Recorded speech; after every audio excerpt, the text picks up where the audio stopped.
Selamat pagi, selamat siang, sore, dan selamat malam. Perkenalkan, nama saya Novara Benisa Fikri.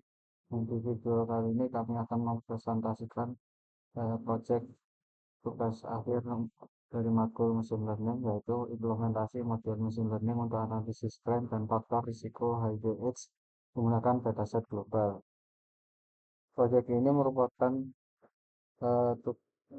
proyek machine learning yang berfokus pada analisis data kesehatan global menggunakan pendekatan pembelajaran mesin, mulai dari eksplorasi data hingga implementasi dalam bentuk dashboard interaktif. Untuk latar belakangnya, HIV/AIDS masih menjadi krisis kesehatan global hingga saat ini. Meskipun terapi antiretroviral atau ART terus berkembang, jumlah penderita HIV secara global masih menunjukkan peningkatan. Di sisi lain, tersedia data global dalam jumlah besar dari WHO dan UNAIDS, namun belum dimanfaatkan secara optimal. Oleh karena itu, machine learning digunakan untuk menganalisis tren jangka panjang, mengidentifikasi faktor resiko, serta melakukan prediksi berbasis data historis. Kemudian pada rumusan masalah, berdasarkan latar belakang tersebut, proyek ini dirumuskan ke dalam beberapa pertanyaan utama, antara lain bagaimana tren global PLHIV dari tahun 2000 hingga 2018, kemudian wilayah WHO mana yang memiliki beban tertinggi, serta bagaimana hubungan antara HIV, kematian akibat AIDS, dan cakupan ART. Selain itu, proyek ini juga bertujuan menentukan model machine learning yang paling akurat dan bagaimana hasil analisis tersebut dapat disajikan secara interaktif. Tujuan dari proyek ini yaitu menganalisis tren epidemi HIV/AIDS secara global dan mengidentifikasi ketimpangan antar wilayah. Selain itu, proyek ini bertujuan membangun model prediksi prevalensi HIV, membandingkan beberapa algoritma machine learning, serta mengimplementasikan hasil analisis ke dalam dashboard Streamlit sebagai sistem pendukung keputusan. Pada tahapan business understanding, permasalahan utama yang dihadapi adalah pengambilan kebijakan kesehatan yang masih bersifat reaktif. Padahal data besar sudah tersedia dan dapat dimanfaatkan secara prediktif. Tujuan bisnis dari proyek ini adalah membantu alokasi sumber daya kesehatan secara tepat, mendeteksi wilayah risiko lebih dini, serta mendukung target global yaitu ending AIDS by 2030 atau 2030. Dari sisi teknis machine learning, tujuan proyek ini adalah membangun model regresi untuk memprediksi prevalensi HIV. Beberapa algoritma diuji, yaitu linear regression, Random forest regressor, dan Gaussian boosting regressor. Selain itu, proyek ini juga bertujuan mengidentifikasi fitur dominan serta menghasilkan model dengan nilai R-square tinggi dan RMSE rendah. Pada data understanding, dataset yang digunakan bersumber dari Kaggle yang dikompilasi dari WHO Global Health Observatory dan UNAIDS. Data mencakup periode 2000 hingga 2018, bersifat multinegara, dan dikelompokkan berdasarkan wilayah WHO. Dataset ini memungkinkan analisis tren jangka panjang dan perbandingan antar wilayah secara global. Untuk struktur dan target, fitur utama yang digunakan dalam pemodelan meliputi tahun, wilayah WHO, negara, jumlah kematian akibat AIDS, cakupan ART, serta jumlah kasus pada kelompok usia dewasa dari usia 15 hingga 49 tahun.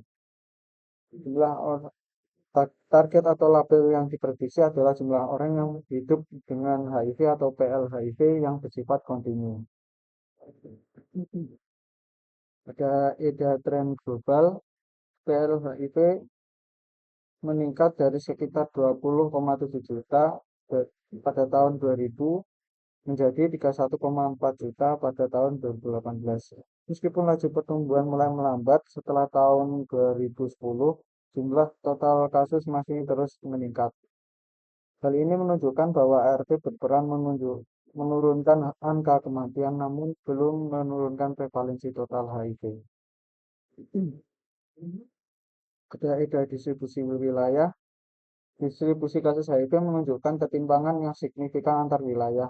Wilayah Afrika memiliki beban HIV tertinggi secara global, disusul oleh Amerika dan Asia Tenggara. Sementara itu, wilayah Islam Mediterania atau Mediterania Timur memiliki jumlah kasus paling rendah. Temuan ini menunjukkan bahwa epidemi HIV tidak tersebar merata di seluruh dunia. Ada korelasi.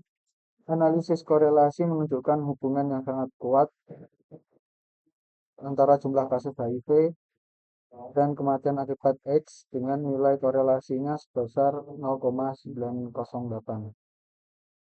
Sementara itu, hubungan antara kasus HIV dewasa dan total kasus menunjukkan korelasi sedang.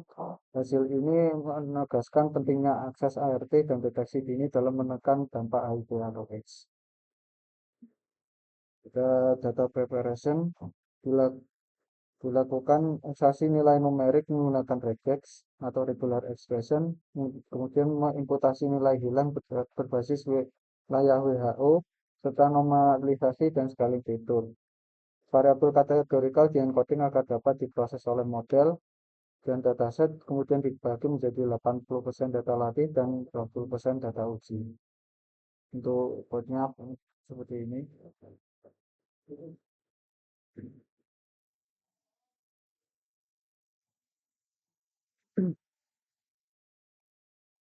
Untuk dari data preprocessing seperti ini, menggabungkan dataset, membuat fitur baru, encoding categorical variables, dan scaling fitur. Yang pertama yaitu menggabungkan datasetnya, kemudian membuat fitur baru, yaitu ada case range ratio, death rate, atau cases ratio, proporsi kasus dewasa, log transformation-nya, kemudian tahun yang dinormalisasi.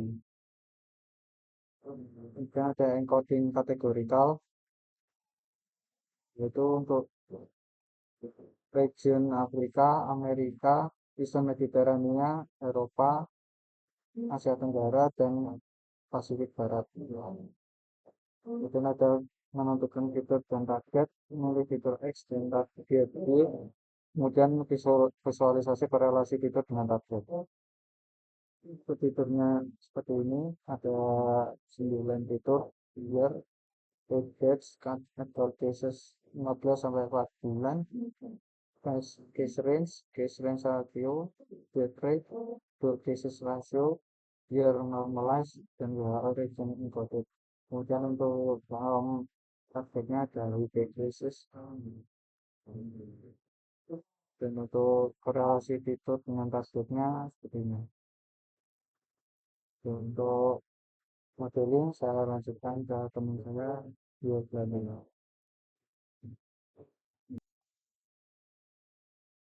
Di sini saya lanjut. Saya bertemu dengan mengikuti routing yang pertama. Di sini saya membuat untuk modeling yang pertama.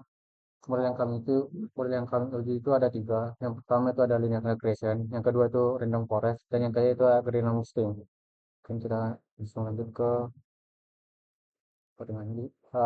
Di mana ketiga model ini targetnya itu adalah kasus HIV, dengan di mana kasus HIV ini memiliki 9 fitur. Yang pertama itu ada kematian akibat HIV. Di sini korelasi antara fitur H di sini dengan target itu mencapai 0,9, 0,9, yang artinya itu korelasinya itu sangat tinggi. Untuk importance-nya itu mencapai 71,84%.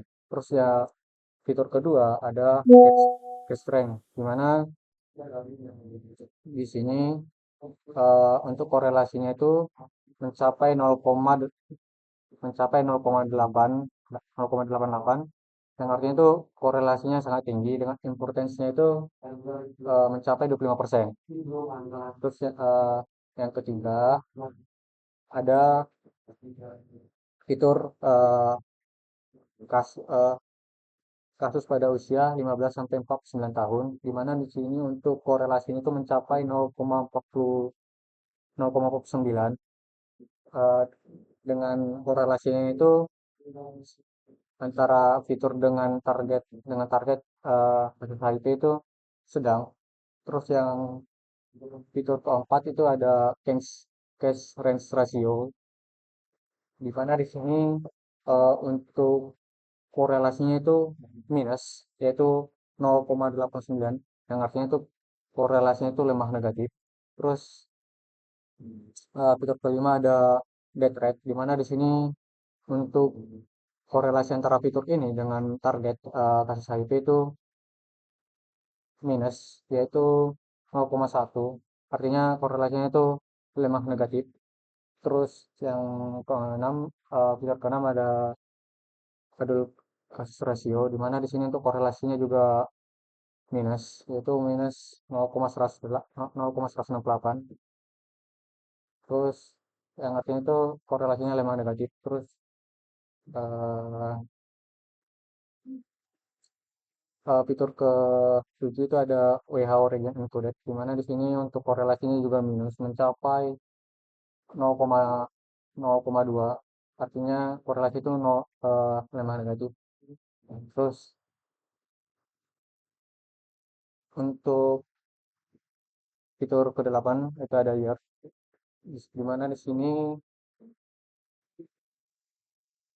eh, korelasi antara kedua fitur ini, years dengan years normalisasi itu dengan target, yaitu kasus HIV itu 0,26, yang artinya korelasi ini sangat lemah. Terus lanjut ke pembahasan modelingnya di sini, di mana model pertama di sini kami menggunakan metode model linear regression, di mana untuk di trendsetnya RMSE itu mencapai 242.458, terus di MI-nya itu mencapai 90.000. Untuk di R2 skornya mencapai 84 persen.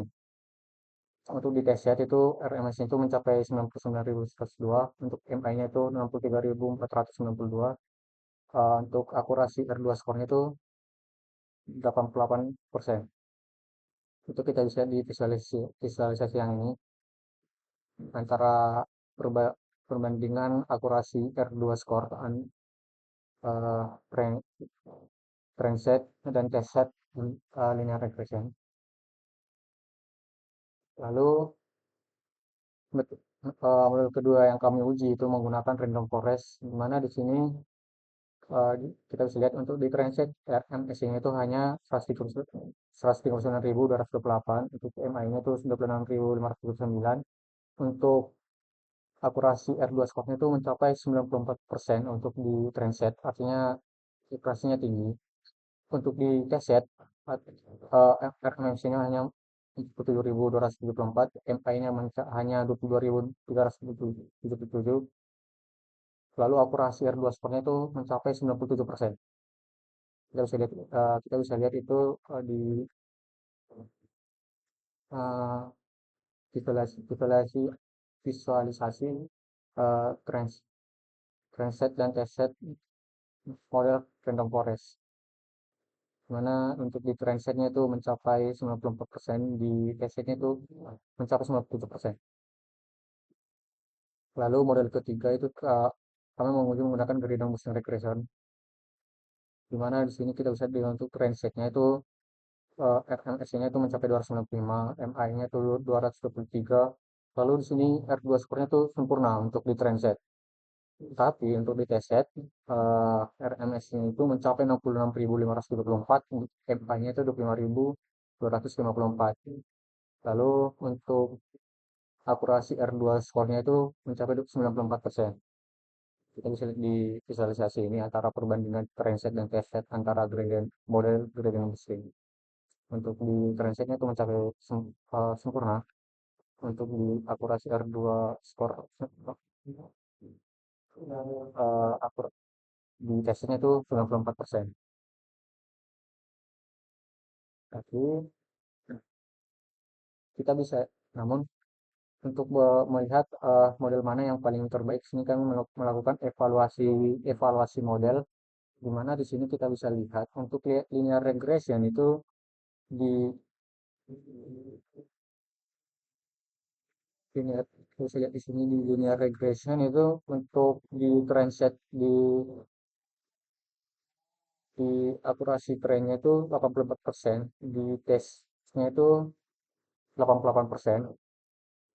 Namun di tes RMSE-nya itu cukup tinggi untuk di sini itu mencapai 99.102. Lalu untuk untuk random forest di sini akurasi eh, rank R2 skornya itu 90, kita bisa lihat mencapai 94%. Lalu untuk di tes setnya itu mencapai 97%. Lalu di tes RMSE-nya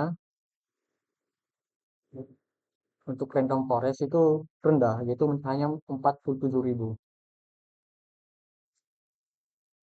Lalu untuk gradient boosting tadi untuk di tren R2 score di tren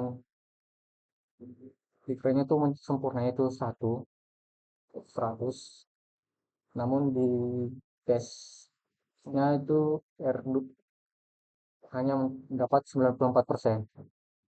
Namun di sini kita bisa lihat di RMSE comparison atau tingkat error ini gradient boosting itu mencapai 66.534, yang artinya meskipun antara random forest dan gradient boosting ini akurasinya sama-sama tinggi, tapi untuk di RMSE compression ini masih lebih baik random forest. Jadi model terbaik yang kami dapat itu adalah random forest.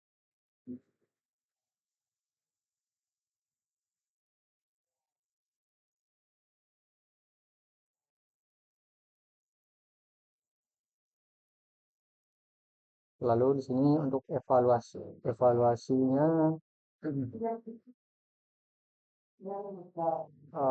saya mungkin saya lanjut ke hasil kami juga melakukan deployment di sini, di mana di sini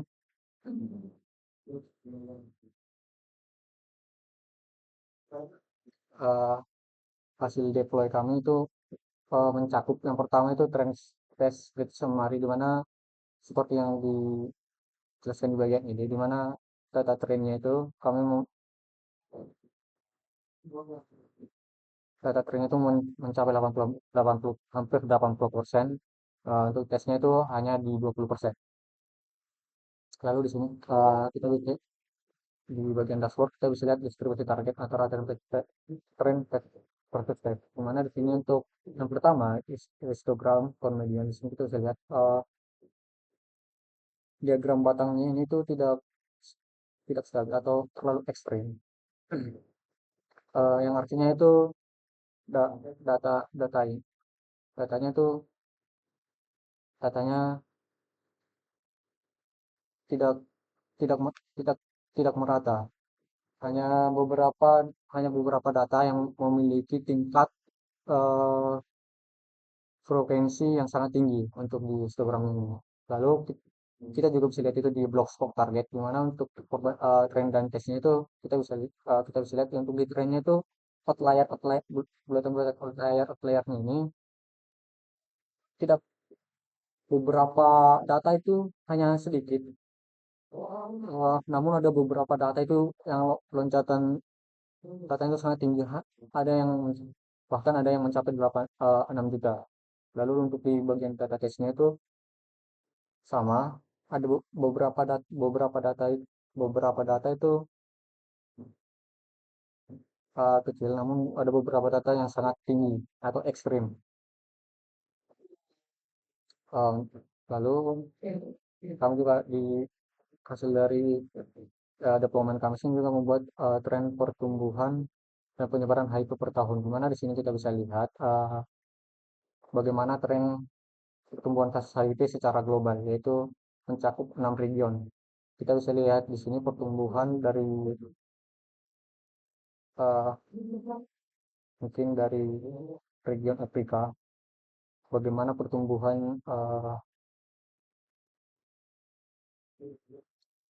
grafiknya dari tahun ke tahun, di mana di sini untuk grafiknya itu melonjak tinggi untuk setiap tahunnya.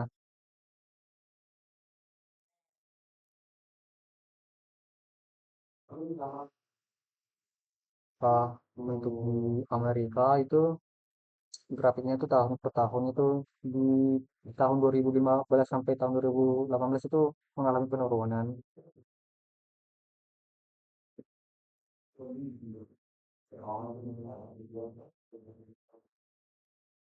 Di sini untuk di Eastern Median itu di wilayah ini kasus HIV, kasus pertumbuhannya itu terus melonjak naik dari tahun ke tahun. Region keempat Eropa, di mana di sini sama juga dari tahun ke tahun tidak mengalami penurunan untuk tren pertumbuhan kasus HIV globalnya. Lalu region, region kelima, di sini sama juga mengalami kenaikan kenaikan. Lalu region terakhir ada di Asia Pasifik, di mana eh, kita bisa lihat dari tahun ke tahun itu terus meningkat untuk penyebaran kasus HIV global eh, untuk setiap regionnya. Hanya di negara Amerika tadi yang untuk tren komunitas HIV globalnya itu mengalami penurunan sedikit. Lalu di selanjutnya kami di sini membuat peta Carlot distribusi kasus HIV per negara, di mana di peta Carlot ini kita bisa melihat penyebaran distribusinya. Kami sini melabeli bahwasanya jumlah jumlah kasus HIV yaitu semakin merah, maka kasus HIV di negara itu akan semakin tinggi. Contohnya untuk di negara Afrika di sini eh, regionnya sangat merah, berarti kasus HIV di bagian sini sangat tinggi. Berbeda dengan di negara Angola, kita bisa lihat di sini untuk warnanya sudah memudar dari merah, di mana perbandingannya sangat jauh untuk negara Afrika tadi. Lalu sini kami juga membuat peta Carlot namanya region dengan warna berbeda. Di mana sini kita bisa lihat juga untuk bagaimana eh, pertumbuhan dari setiap eh, kasus HIV di setiap regionnya.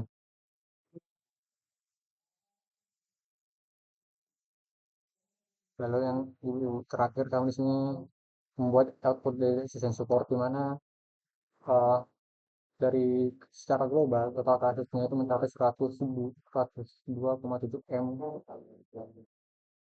dengan rata-rata per tahun kenaikannya itu mencapai 2,5 M. Yang kalau dipresentasikan maka tingkat pertumbuhannya itu mencapai 81,8% dengan cakupan 140 negara dan 6 region atau 6 benua. Di sini sudah total kasus per tahun dari tahun 2000 sampai tahun 2002, di mana dari tahun ke tahun itu distribusi pertumbuhan kasus HIV ini terus melonjak naik, tidak mengalami penurunan.